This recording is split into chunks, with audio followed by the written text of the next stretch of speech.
باقی ہو کسی کی نہ ہو، مردوں کی یہی ہے۔ اقبال کہتا ہے طائر لاہوتی اس رزق سے موت اچھی جس رزق سے آتی ہو پرواز میں کوتاہی، دارا و سکندر سے وہ مرد فقیر اولا ہو جس کی فقیری میں بوئے اسد اللہ ہی۔ اور آخر میں اقبال تحریک لبیک یا رسول اللہ کے نوجوانوں کے نام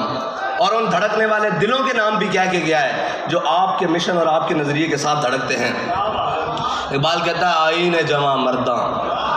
حد گوئی و بے باکی، انہوں نے کہا جو مرضی حالات ہون، جو جا مرضی جبر ہوئے، کل عدم ہوو بھوک ہوئے، کپڑے نہ ہون، پیرن جتیاں نہ ہون، گولیاں بھی برس رہی ہون، شل بھی ہون، اپنے بھی جناب غیرہ دی صفحہ کھڑے ہون، غیر جناب ظلم تے اترے آئے ہون، کہندہ آئین جواں مرداں، کہندہ تیرا آئین جڑا نا وہ این کھلونا تے کھلو کے آخنا کیے کہ ستم کرے دھرا، اے نہیں کہنا کہ سانو گھر جان دیو، اے نہیں کہنا کہ جناب اینج کر لئیے ان کر لئیے، انہیں کہنا نہیں۔ آئین جوان مرداں حق گوئی و بے باکی، اللہ کے شیروں کو، اللہ کے شیروں کو، اللہ کے شیروں کو آتی نہیں روباہی۔ انشاءاللہ ابھی عرس کی تقریبات ہوں گی، بہت ساری آپ سے باتیں ہوں گی،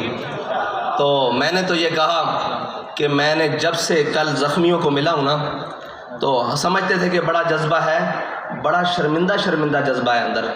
کہ کچھ بھی نہیں ہے۔ ان کو دیکھ کر جس کی آنکھ نہیں، جس کی ٹانگ نہیں، جس کے بازو نہیں، ان کو دیکھ کر کہ ان کا جذبہ آج کتنا اوج ثریا پر چمک رہا ہے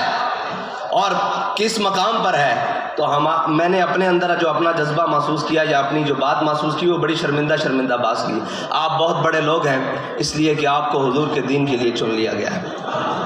آپ کو حضور کے دین کے لیے انتخاب کر لیا گیا ہے آپ کا، بس آپ نے اپنی منزل کی جانب بڑھنا ہے۔ اور ہماری منزل کیا ہے؟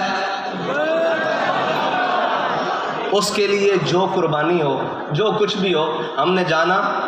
منزل کی طرف ہے، اور پھر اس منزل سے آگے جو راستہ جاتا ہے وہ بابا جی فرماتے تھے ہم سوئے حشر چلیں گے شاہ ابرار کے ساتھ۔ وآخر دعوانا الحمدللہ رب العالمین۔